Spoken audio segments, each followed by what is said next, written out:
ओम शांति। 5 नवंबर 2025 के ईश्वरीय महावाक्य सुनते हैं। मुरली के मुख्य पॉइंट्स। बाबा ने कहा, यह रोगी दुनिया है। सभी मनुष्य आत्माएं पतित व विकारी होकर रोगी बन गई है। बाबा आए हैं सबको निरोगी निर्विकारी बनाने। नेक्स्ट, परिस्थितियों में भी तुरंत अशरीरी बनना सीखो। सोचना और करना साथ चले तभी अंतिम पेपर में पास होंगे। रूहानी डॉक्टर बनकर बाबा सारे विश्व की रोगी आत्माओं को रोग मुक्त बना रहे हैं। यह है रूहानी अस्पताल और यूनिवर्सिटी। शक्तिशाली सेवा द्वारा निर्बल में बल भरने वाले सच्चे सेवाधारी बनो। नेक्स्ट, हम यह पुरानी देह और पुरानी दुनिया छोड़ अपने घर शांतिधाम जाकर नई दुनिया में पुनर्जन्म लेंगे। यह स्मृति रहे तो कभी दुख या मुरझाइश नहीं आ सकती। परिस्थितियों में भी तुरंत अशरीरी बनना सीखो। सोचना और करना साथ चले तभी अंतिम पेपर में पास होंगे। और अब सुनते हैं महावाक्यों को विस्तार से। मुरली का सार। मीठे बच्चे, यह सारी दुनिया रोगियों की बड़ी हॉस्पिटल है। बाबा आए हैं सारी दुनिया को निरोगी बनाने। मीठे बच्चे, यह सारी दुनिया रोगियों की बड़ी हॉस्पिटल है। बाबा आए हैं सारी दुनिया को निरोगी बनाने। प्रश्न, कौन सी स्मृति रहे तो कभी भी मुरझाइश व दुख की लहर नहीं आ सकती? उत्तर में बाबा कहते हैं, अभी हम इस पुरानी दुनिया पुराने शरीर को छोड़ घर में जाएंगे, फिर नई दुनिया में पुनर्जन्म लेंगे। हम अभी राजयोग सीख रहे हैं। राजाई में जाने के लिए बाप हम बच्चों के लिए रूहानी राजस्थान स्थापन कर रहे हैं। यही स्मृति रहे तो दुख की लहर नहीं आ सकती। गीत। तुम्ही हो मातस्य पिता तुम्ही हो। ओम शांति। गीत कोई तुम बच्चों के लिए नहीं है, नए नए को समझाने के लिए है। ऐसे भी नहीं कि यह सब समझदार ही है। नहीं, बेसमझ को समझदार बनाया जाता है। बच्चे समझते हैं हम कितने बेसमझ बन गए थे। अब बाप हमको समझदार बनाते हैं। जैसे स्कूल में पढ़कर बच्चे कितना समझदार बन जाते हैं। हर एक अपनी अपनी समझ से बैरिस्टर, इंजीनियर आदि बनते हैं। यह तो आत्मा को समझदार बनाना है। पढ़नी भी आत्मा है शरीर द्वारा, परंतु बाहर में जो भी शिक्षा मिलती है वह है अल्पकाल के लिए शरीर निर्वाह अर्थ। बल कोई कन्वर्ट भी करते हैं, हिंदुओं को क्रिश्चियन बना देते हैं। इसलिए थोड़ा सुख पाने के लिए, पैसे नौकरी आदि सहज मिलने के लिए, आजीविका के लिए अब तुम बच्चे जानते हो हमको पहले पहले तो आत्मा अभिमानी बनना पड़े। यह है मुख्य बात, क्योंकि यह है ही रोगी दुनिया। ऐसा कोई मनुष्य नहीं जो रोगी नहीं बनता हो।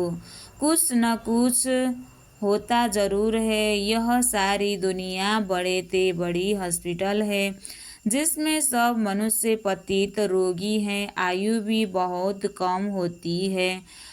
अचानक मृत्यु को पा लेते हैं, काल के चंबे में आ जाते हैं। यह भी तुम बच्चे जानते हो। यह तुम बच्चे सिर्फ भारत की ही नहीं सारे विश्व की सर्विस करते हो। गुप्त रीति मूल बात है कि बाप को कोई नहीं जानते। मनुष्य होकर और पारलौकिक बाप को नहीं जानते, उनसे प्यार नहीं रखते। अब बाप कहते हैं मेरे साथ प्यार रखो। मेरे साथ प्यार रखते रखते तुमको मेरे साथ ही वापिस चलना है। जब तक वापिस चलो तब तक इस छीछी दुनिया में रहना पड़ता है। पहले पहले तो देह अभिमानी से देही अभिमानी बनो, तब तुम धारण कर सकते हो और बाप को याद कर सकते हो। अगर देही अभिमानी नहीं बनते तो कोई काम के नहीं। देह अभिमानी तो सब है, तुम समझते ही हो कि हम आत्मा अभिमानी नहीं बनते, बाप को याद नहीं करते तो हम वही है जो पहले थे। मूल बात ही है देही अभिमानी बनने की, न कि रचना को जानने की। गाया भी जाता है, रचना और रचना का ज्ञान ऐसे नहीं कि पहले रचना फिर रचना का ज्ञान कहेंगे। नहीं, पहले रचता वही बाप है। कहा भी जाता है, हे गॉड फादर, वह आकर तुम बच्चों को आप समान बनाते हैं। बाप तो सदैव आत्मा अभिमानी है ही, इसलिए वह सुप्रीम है। बाप कहते हैं, मैं तो आत्मा अभिमानी हूँ। जिसमें प्रवेश किया है उनको भी आत्मा अभिमानी बनाता हूँ, इसमें प्रवेश करता हूँ इनको कन्वर्ट करने, क्योंकि यह भी देह अभिमानी थे। इनको भी कहता हूँ अपने को आत्मा समझ मुझे यथार्थ रीति याद करो। ऐसे बहुत मनुष्य हैं जो समझते हैं आत्मा अलग है, जीव अलग है। आत्मा देह से निकल जाती है तो दो चीज हुई न। बाप समझाते हैं, तुम आत्मा हो, आत्मा ही पुनर्जन्म लेती है, आत्मा ही शरीर लेकर पहाड़ बजाती है। बाबा बार बार समझाते हैं, अपने को आत्मा समझो। इसमें बड़ी मेहनत चाहिए। जैसे स्टूडेंट पढ़ने के लिए एकांत में बगीचे आदि में जाकर पढ़ते हैं, पादरी लोग भी घूमने जाते हैं तो एकदम शांत रहते हैं। वह कोई आत्म अभिमानी नहीं रहते, क्राइस्ट की याद में रहते हैं। घर में रहकर भी याद तो कर सकते हैं ना, परंतु खास एकांत में जाते हैं क्राइस्ट को याद करने, और कोई तरफ देखते भी नहीं है। जो अच्छे अच्छे होते हैं समझते हैं हम क्राइस्ट को याद करते करते उनके पास चले जाएंगे। क्राइस्ट हेवन में बैठा है, हम भी हेवन में चले जाएंगे। यह भी समझते हैं क्राइस्ट हेवनली गॉड फादर के पास गया, हम भी याद करते करते उनके पास जाएंगे। सब कब्र, बाबा ने कहा, याद करते करते उस पार जाएंगे। सब क्रिश्चियन उस एक के बच्चे ठहरे, उनमें कुछ ज्ञान नहीं, ठीक नहीं, लेकिन क्राइस्ट की आत्मा तो ऊपर गई ही नहीं। क्राइस्ट नाम तो शरीर का है जिसको फांसी पर चढ़ाया, आत्मा तो फांसी पर नहीं चढ़ती है। अब क्राइस्ट की आत्मा गॉड फादर के पास गई, यह कहना भी रंग हो जाता है। वापिस कोई कैसे जाएंगे? हर एक को स्थापन फिर पालना जरूर करनी होती है। मकान को पोताई आदि कराई जाती है, यह भी पालना है ना। अब बेहद के बाप को तुम याद करो। यह नॉलेज बेहद के बाप के सिवाय कोई दे न सके। अपना ही कल्याण करना है, रोगी से निरोगी बनना है। यह रोगियों की बड़ी हॉस्पिटल है। सारी विश्व रोगियों की हॉस्पिटल है। रोगी जरूर जल्दी मर जाएंगे, बाप आकर इस सारे विश्व को निरोगी बनाते हैं। ऐसे नहीं कि यहाँ ही निरोगी बनेंगे। बाप कहते हैं निरोगी होते ही हैं नई दुनिया में, पुरानी दुनिया में निरोगी हो न सके। यह लक्ष्मी नारायण निरोगी एवर हेल्दी हैं, वहाँ आयु भी बड़ी होती है। रोगी विशेष होते हैं, वाइसलेस रोगी नहीं होते हैं। वह है ही संपूर्ण निर्विकारी। बाप खुद कहते हैं, इस समय सारे विश्व खास भारत रोगी है। तुम बच्चे पहले पहले निरोगी दुनिया में आते हो, निरोगी बनते हो। याद की यात्रा से, याद से तुम चले जाएंगे अपने स्वीट होम। यह भी एक यात्रा है, आत्मा की यात्रा है, बाप परमात्मा के पास जाने की। यह है स्पिरिचुअल यात्रा। यह अक्षर कोई समझ नहीं सकेंगे। तुम भी नंबरवार जानते हो परंतु भूल जाते हो। मूल बात है, यह समझाना भी बहुत सहज है, परंतु समझाए वह जो खुद भी रूहानी यात्रा पर हो। खुद होगा नहीं, दूसरे को बताएंगे तो तीर नहीं लगेगा। सच्चाई का जौहर चाहिए। हम बाबा को इतना याद करते हैं जो बस स्त्री पति को कितना याद करती है। यह है पतियों का पति, बापों का बाप, गुरुओं का गुरु। गुरु लोग भी उस बाप को भी याद करते हैं। गुरु लोग भी उस बाप को ही याद करते हैं, क्राइस्ट भी बाप को ही याद करते हैं, परंतु उनको कोई जानते नहीं। बाप जब आए तब आकर अपनी पहचान देवे। भारतवासियों को ही बाप का पता नहीं है तो औरों को कहाँ से मिल सकता। विलायत से भी यहाँ आते हैं योग सिखलाने के लिए। समझते हैं प्राचीन योग भगवान ने सिखाया, यह है भावना। बाप समझाते हैं सच्चा सच्चा योग तो है ही, कल्प कल्प आकर सिखलाता हूँ। योग तो बाबा ने कहा सच्चा सच्चा योग मैंने ही आकर कल्प कल्प आकर सिखलाता हूँ। एक ही बार मुख्य बात है अपने को आत्मा समझ, बाप को याद करो। इसको ही रूहानी योग कहा जाता है। शिव बाबा संगम युग में ही आकर हमें मेडिटेशन सिखलाते हैं।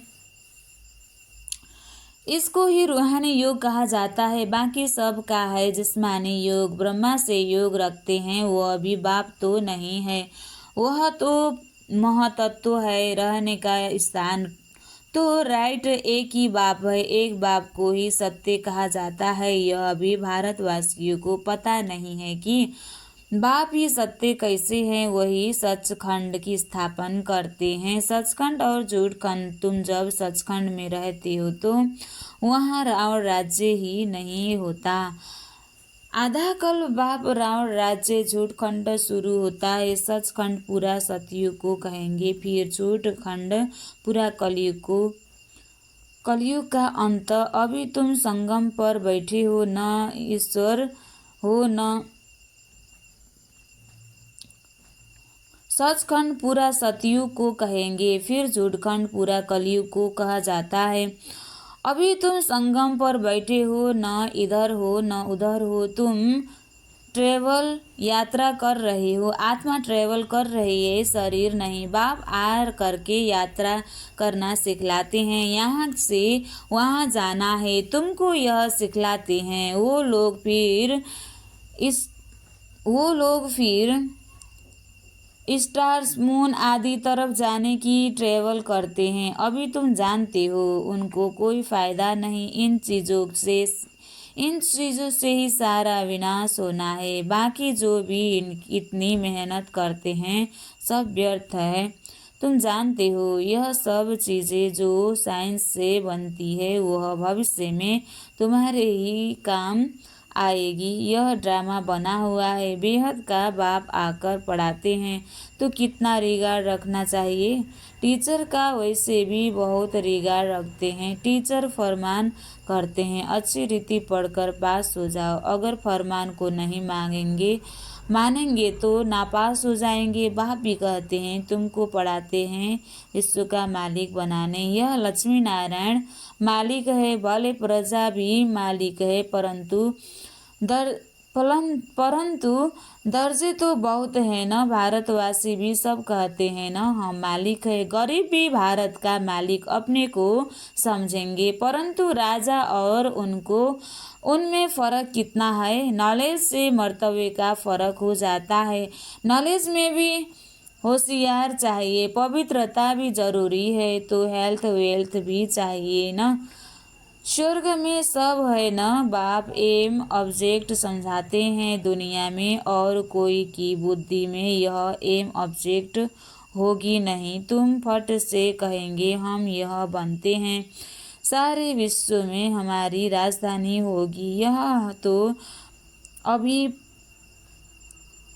पंचायती राज्य है। पहले थे डबल ताजधारी, फिर एक ताज, अभी 9 ताज। बाप ने मुरली में कहा था यह भी चित्र हो। डबल सिर ताज राजाओं के आगे सिंगल ताज वाले माथा झुकाते हैं। अभी बाप कहते हैं मैं तुमको राजाओं का राजा डबल सिर ताज बनाता हूँ। वह है अल्पकाल के लिए, यह है 21 जन्मों के लिए। पहली मुख्य बात है पावन बनने की। बुलाते भी हैं ये कि आकर पति से पावन बनाओ, ऐसे नहीं कहते कि राजा बनाओ। अभी तुम बच्चों का है बेहद का सन्यास। इस दुनिया से ही चले जाएंगे अपने घर, फिर हेवन में आएंगे। अंदर में खुशी रहनी चाहिए, जबकि समझते हैं हम घर जाएंगे, फिर राजाई में आएंगे, फिर मुरझाइश दुख आदि। यह सब क्यों होना चाहिए? हम आत्मा घर जाएगी, फिर पुनर्जन्म नई दुनिया में लेगी। बच्चों को स्थायी खुशी क्यों नहीं रहती है? माया का अपोजिशन बहुत है, इसलिए खुशी कम हो जाती है। पतित पावन खुद कहते हैं, मुझे याद करो तो तुम्हारे जन्म जन्मांतर के पाप भस्म हो जाएंगे। तुम स्वदर्शन चक्रधारी बनते हो, जानते हो। फिर हम अपने राजस्थान में चले जाएंगे। यहाँ भिन्न भिन्न प्रकार के राजाएं हुए हैं। और फिर रूहानी राजस्थान बनना है। स्वर्ग के मालिक बन जाएंगे। क्रिश्चियन लोग हेवन का अर्थ नहीं समझते हैं। वह मुक्तिधाम को हेवन कह देते हैं। ऐसे नहीं कि हेवनली गॉड फादर कोई हेवन में रहते हैं, वह तो रहते ही हैं शांति धाम में। अभी तुम पुरुषार्थ करते हो पैराडाइज में जाने के लिए। यह फर्क बताना है। गॉड फादर है मुक्ति धाम में रहने वाला। हेवन नई दुनिया को कहा जाता है। फादर ही आकर पैराडाइज स्थापन करते हैं। तुम जिसको शांतिधाम कहते हो, उनको वो लोग हेवन समझते हैं। यह सब समझने की बातें हैं। बाप कहते हैं नॉलेज तो बहुत सहज है। यह है पवित्र बनने की नॉलेज, मुक्ति जीवन मुक्ति में जाने की नॉलेज, जो बाप ही दे सकते हैं। जब किसी को फांसी दी जाती है तो अंदर में यही रहता है कि हम भगवान पास जाते हैं। फांसी देने वाले भी कहते हैं, गॉड को याद करो। गॉड को जानते दोनों नहीं है। उनको तो उस समय मित्र संबंधी आदि जाकर याद पढ़ते हैं। गाया भी है, अंतकाल जो स्त्री सिमरे, कोई न कोई याद जरूर रहता है। सत्युग में ही मोहजित रहते हैं। वहाँ जानते हैं एक खाल छोड़ दूसरी ले लेंगे। वहाँ याद करने की दरकार नहीं, इसलिए कहते हैं दुख में सिमरण सब करे। यहाँ दुख है इसलिए याद करते हैं भगवान से कुछ मिले। वहाँ तो सब कुछ मिला ही हुआ है। तुम कह सकते हो हमारा उद्देश्य है मनुष्य को आस्तिक बनाना, धनी का बनाना। अभी सब निधन के हैं, हम धन का बनते हैं। सुख शांति संपत्ति का वर्षा देने बाप ही है, देने वाला बाप ही है। इन लक्ष्मी नारायण की कितनी बड़ी आयु थी यह भी जानते हैं। भारतवासियों को पहले आयु बहुत बड़ी रहती थी, अब छोटी है। क्यों छोटी हुई है यह कोई भी नहीं जानते। तुम्हारे लिए तो बहुत सहज हो गया है समझना और समझाना, सो भी नंबरवार है। समझानी हर एक की अपनी अपनी है। जो जैसी धारणा करते हैं ऐसे समझाते हैं। अच्छा, मीठी मीठी सिखला दे बच्चों प्रति माता पिता बाप दादा का याद प्यार और गुड मॉर्निंग। रूहानी बाप की रूहानी बच्चों को नमस्ते। हम रूहानी बच्चों की भी रूहानी बाप दादा को दिल से याद प्यार और गुड मॉर्निंग। नमस्ते बाप दादा, नमस्ते नमस्ते नमस्ते।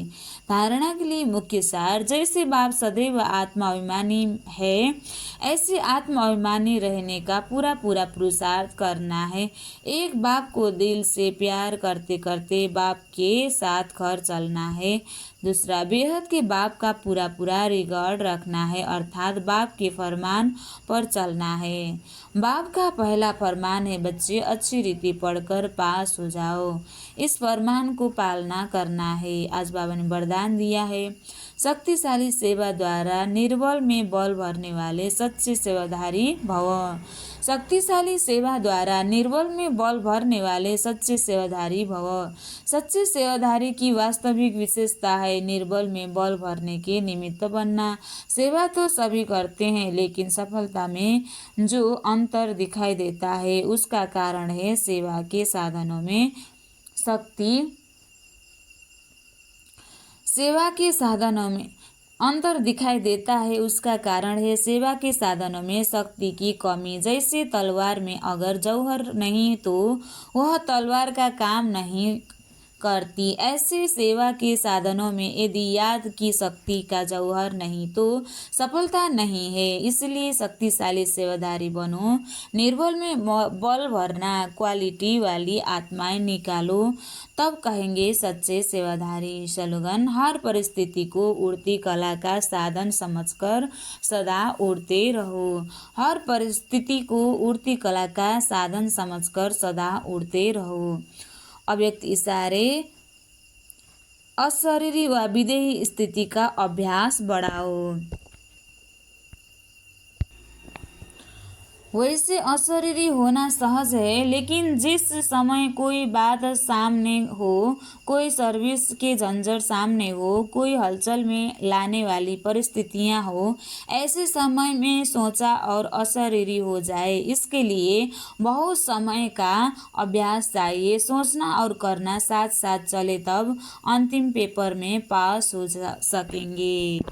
अच्छा, बाबा ने कहा साथ साथ में चले तब अंतिम पेपर में पास हो सकेंगे। ओम शांति।